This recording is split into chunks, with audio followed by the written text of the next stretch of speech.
Hey, everybody. Welcome to Fridays with Steve 52, a full year's worth. I'm super excited for today's episode because I always love it when we have guests, right? And today our guest is Adam Riggs. He's the CEO over at Frameable. And we've got some really cool stuff to talk about. Here at Apex and through Fridays with Steve, I talk a lot about some of those native solutions and some of the things we do in partnership with Microsoft. But at the same time, we've had other opportunities to talk about our vendor and partner strategy and how we sort of complete the solution in many different ways. And so excited to talk to him here in a couple of minutes. And so Frameable has three applications out there supporting and enhancing teams. Here at Apex, we're actually using all three. For me personally, Overview has made a huge difference in how I use and interact with teams. And so, we'll talk to Adam about not just like where this came from and kind of, how they got to this point, but I'm going to pick his brain a little bit too about some best practices around usage and his thoughts about how to use these tools best within your environment. We're still getting used to using MultiShare and the enhanced Whiteboard instead of some of the native tools. They're so much better.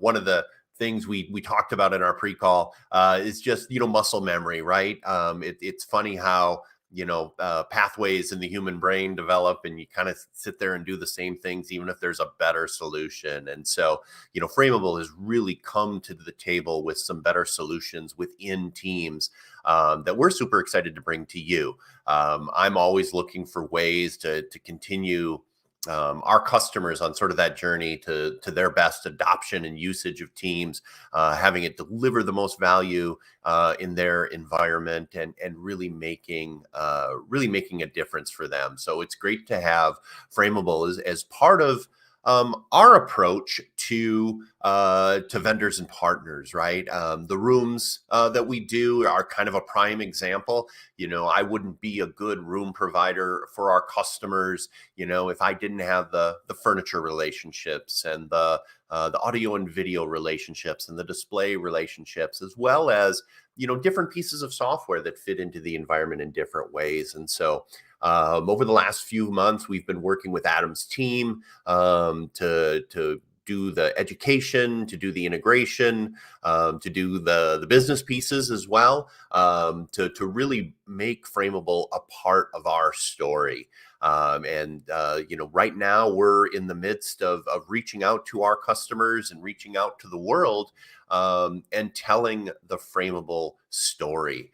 So with that, let's go ahead and bring Adam on and let's have a conversation about Frameable and the tools and kind of the landscape of everything that is kind of happening in that space. So Adam, thanks for joining us and pleasure to have you here. Thank you, Steve. Great to be here.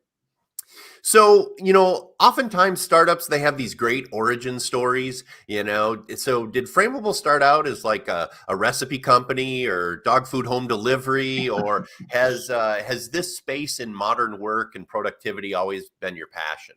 Yeah.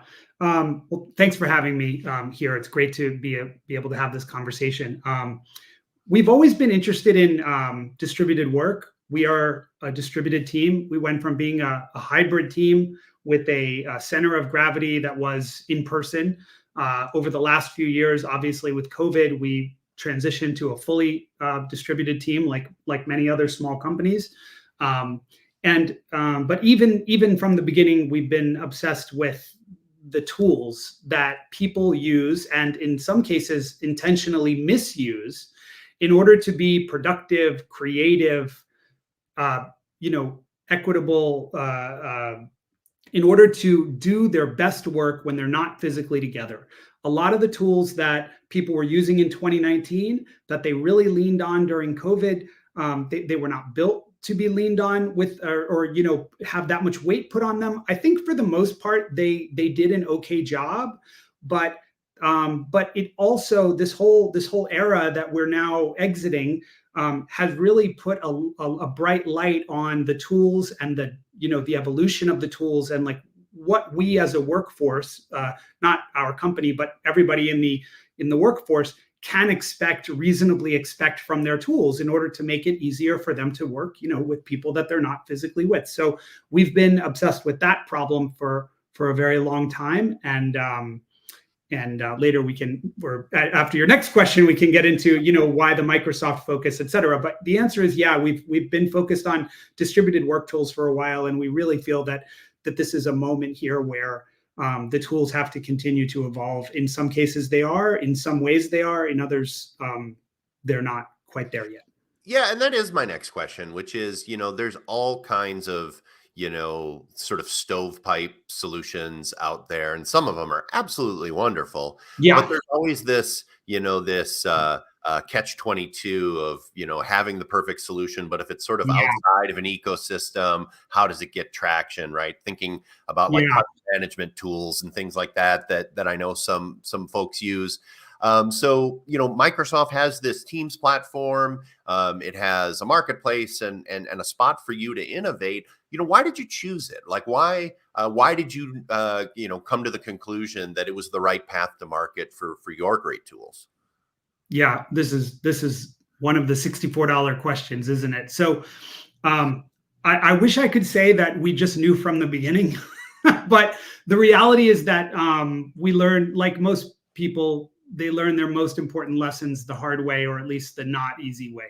So what we did, I think, is typical, but not terribly efficient. Like, we started off building an absolutely beautiful standalone virtual office product that was fantastic, but was not connected to anything that anybody else, was using. And we took great pride in building the video component out of the WebRTC technology that's embedded in all modern browsers, that allowed us to tell people that they didn't need to download anything. They could just use it in any browser. Like, there's a lot to like there, but the problem was that it was far away from their normal workflow. It didn't touch or integrate any of the tools that they already used.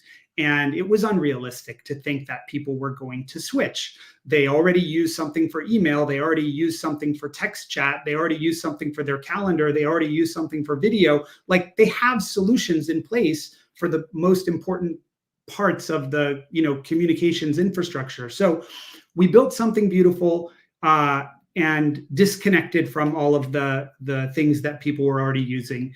And after a while, and after hearing in some form or another this same response over and over, we knew we had to make a change. The response was, this is amazing, this is the future, but there's no path for adoption at my organization to adopt this, what you're showing me, because it doesn't connect with all the things that we already use.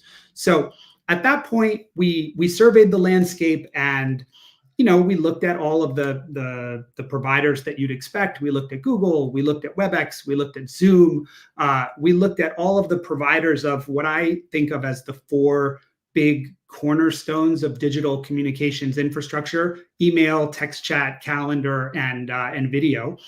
And it was really an easy choice. Microsoft just covers that surface area and a lot more surface area so completely and so well, and they have for so long, that it was easy for us to choose Microsoft as our tech partner, so to speak, and take up the challenge of bringing our vision into the environment that people have already adopted and are already committed to with Microsoft.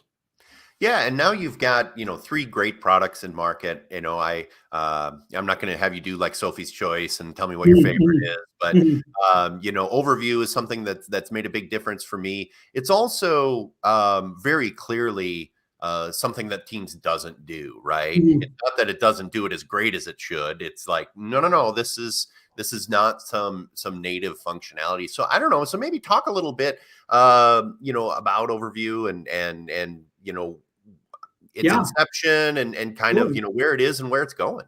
Yeah. So overview is very special to us, because if we think about that initial vision for the product that we built, that was the standalone vision, overview really is a distillation of that that now lives inside the Microsoft, interface. And what I mean by that is we built a very integrated, transparent view of the things that we used a lot.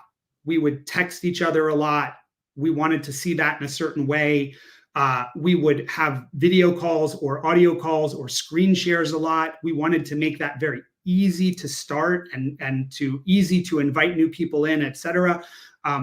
This idea of channels that exists in Microsoft, they call it Teams. Unfortunately, I think it's a little bit unfortunate. The name, the feature is called Teams inside the product Teams, right. But it's a team.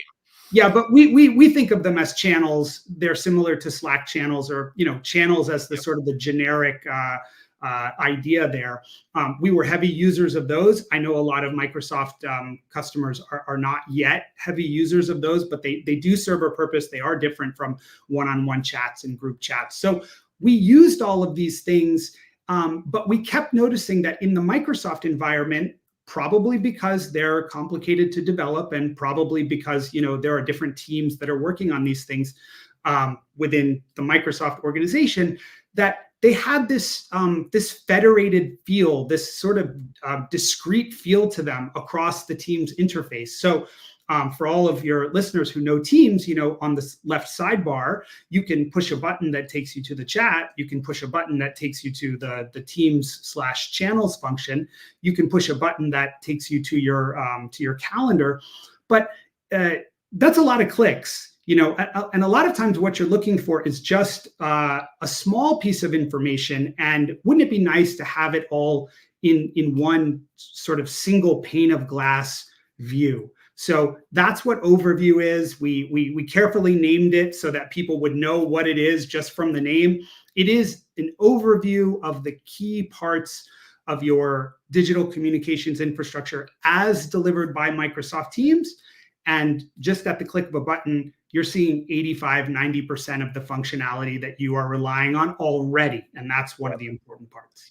Yeah, and I absolutely love it, and it's been a kind of a game changer. I used to miss channel messages for days and weeks and months, and now it's much harder to claim that I didn't see anything Sorry about that topic anymore.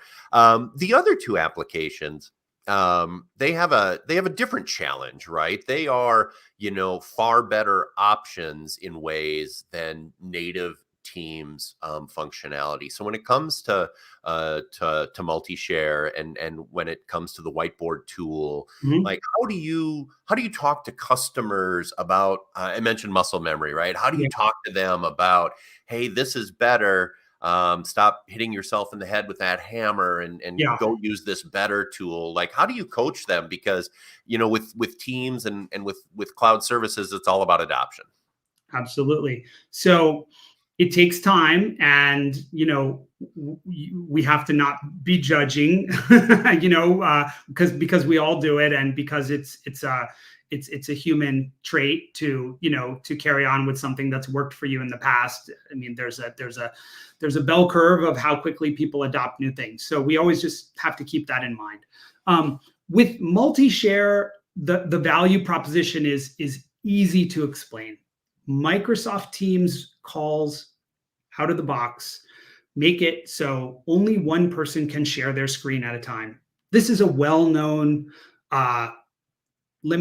we consider it more of a limitation than a feature. I think Microsoft, frankly, considers it more of a feature. Like, they like that it's simple and it's only one person at a time, and there's no confusion. And frankly, there's no interface, user experience and user interface decisions or training that have to happen when it comes to sharing a screen, because only one person can do it at a time. So this is an interesting feature where, it's a feature of the software. I think Microsoft views it as the way it should be. They have said publicly, this is the way it should be, and we're not planning on developing a MultiShare type product.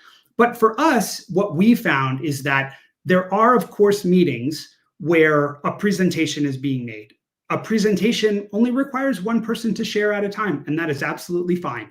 Sometimes it's the same person for the whole meeting. Sometimes it's, several different presenters over the course of the meeting, but it's still one person at a time. But for us, and I think for a lot of teams that are creative or multidisciplinary or have moments of required creativity or required multidisciplinary approaches, it's not a presentation. It's really more of a working session. It's really more of a shoulder to shoulder interaction, more than a face-to-face interaction, if that makes sense, where you want to just pull up your chair, step up to the whiteboard, Yep. pull up your chair and try to figure something out with other people who have a different perspective. And for those kinds of sessions, multiple people being able to share their screen at one time is a massive step forward, because you don't have to waste time making excuses and apologies and asking permission. And also, frankly, there just is less back and forth, because if there are 3 people in a room and 2 of them are sharing their screen at the same time, you can look at whichever one in the Right. brainstorming case, you can look at whichever one suits you. You can ask each other to look at mine now, etc. We also have a training module for MultiShare, which is interesting because it identifies a trainer and it allows the other people in the meeting to all share their screen but not see one another's screens. So the trainer can see everyone's screens, but each person who's an attendee can only see their own. So there are just many, many applications for this. It's simply not possible in Microsoft out of the box. Right. The Whiteboard product is a little different. Microsoft does provide a very basic and for many people sufficient drawing tool, we can call it, where you can scribble some things. And for some people, it's enough. But for us, I think one of the most important tools, one of the most important desires that we have when we're collaborating is, again, the ability to stand up to a real whiteboard, grab a pen, grab a dry erase, and start mapping things out in a way that's not linear, top to bottom, left to right, the way you would say in a spreadsheet. There's a lot of value to the adjacent and horizontal space of a whiteboard. And so we have taken a big step forward, not only past Microsoft's native whiteboard product or drawing product, but also in front of all of the other ones that are already in the market. And we're very proud of it. And we think it just fundamentally changes how easy it is to communicate complex ideas or to think creatively, because you now have this canvas to work on. Yeah, and there's some commonality across the products. I'm just sitting here thinking as you're talking. I mean, the persistence of the whiteboard and how it's, I think, a little bit more usable outside of just purely that point in time meeting. Yeah. That also goes to overview, right? One of the number one beefs I have about native teams is somebody says something interesting or answers a question in meeting chat, and it's like, where did that go, right? How do you find that a week later? And so there seems to be a common theme of kind of that persistence, that discoverability that your tools bring that native teams just it does differently, I guess. We'll just call it that. Yeah, we're really trying to, with Overview, remove clicks and save time searching for things. We are not so focused on delivering new functionality. I mean, people already use the chat, they already use meetings, they already use channels, or if they do, these are existing services that Microsoft provides. The issue is not here that we're trying to fundamentally improve the services that Microsoft provides. Those are the ones people are used to using, and that's great. What we're trying to do is create more connective tissue, save you time clicking, save you time searching, so that you can get to the real work. I would call that sort of the administrative overhead of using the software, is the clicking and the searching for the thing you saw go by in your alert, tab, but you don't know where it is. The chat function in Teams, as everyone knows, bundles together one-on-one chats, group chats, whether they're named or not named, meeting chats. I mean, it's all just in one big stack. And so that's one of the things that we've done with Overview, is just pulled them apart.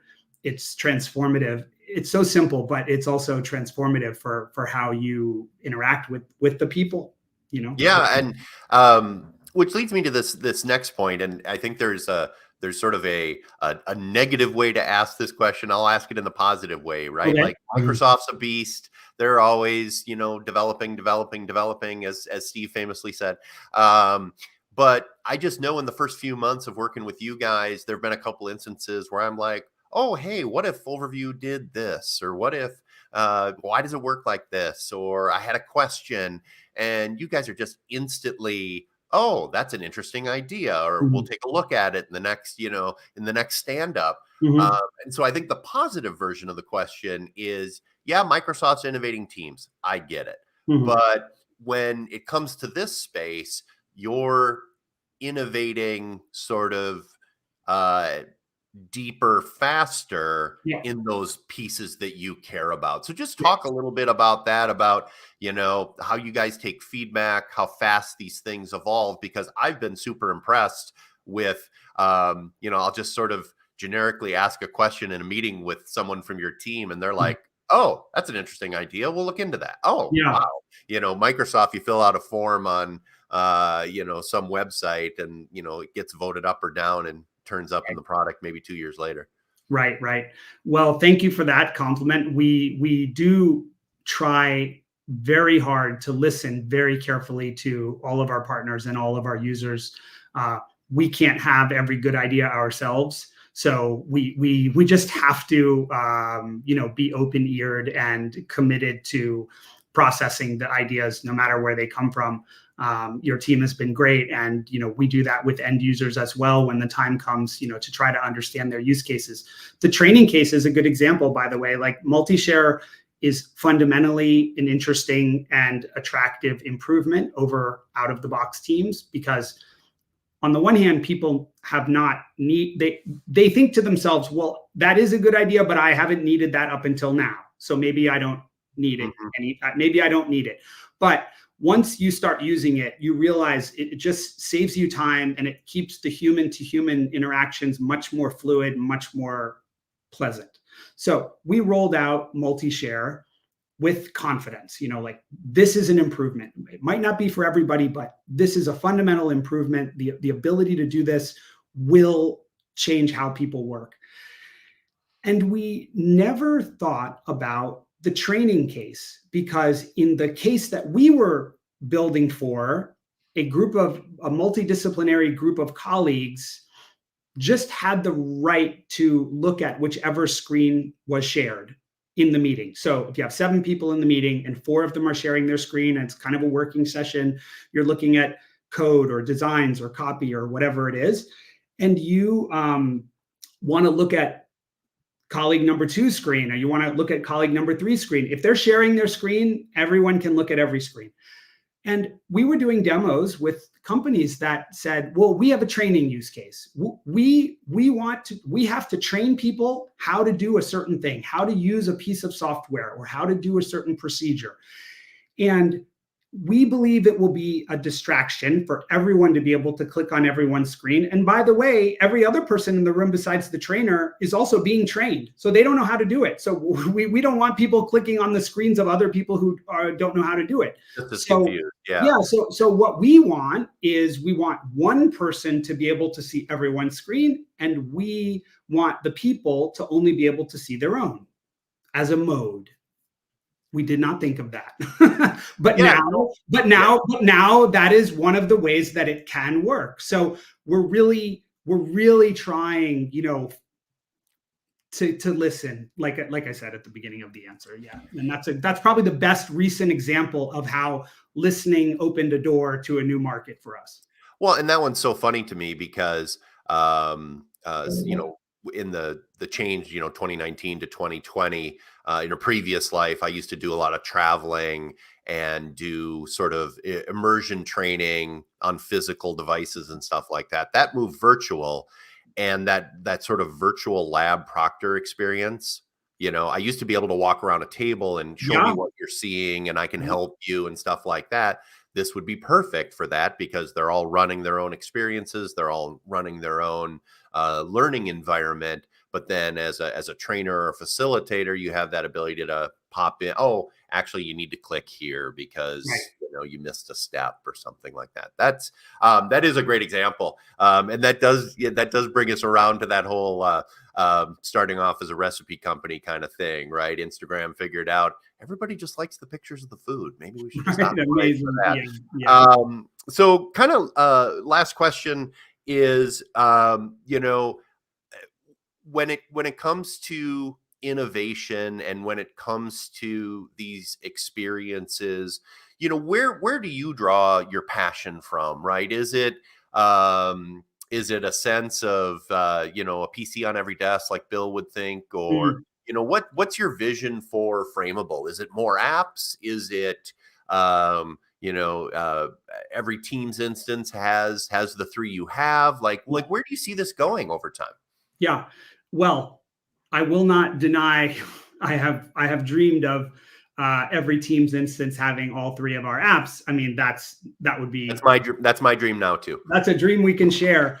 But I think, yeah, bigger picture, again, sort of slightly more abstractly, what motivates our team is, we live in a world now much more than even 5 years ago. Obviously, those are big years. A lot happened in those years, but we live in a world where it's less and less likely that you will be physically with the people that you need to collaborate with.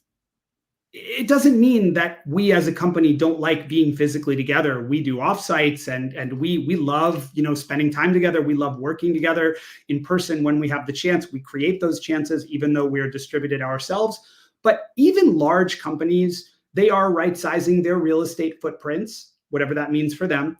They are sensitive to the environmental footprints, not only of their real estate, but also travel, et cetera. So distributed work, it's much bigger than people's preference for being home on a Friday.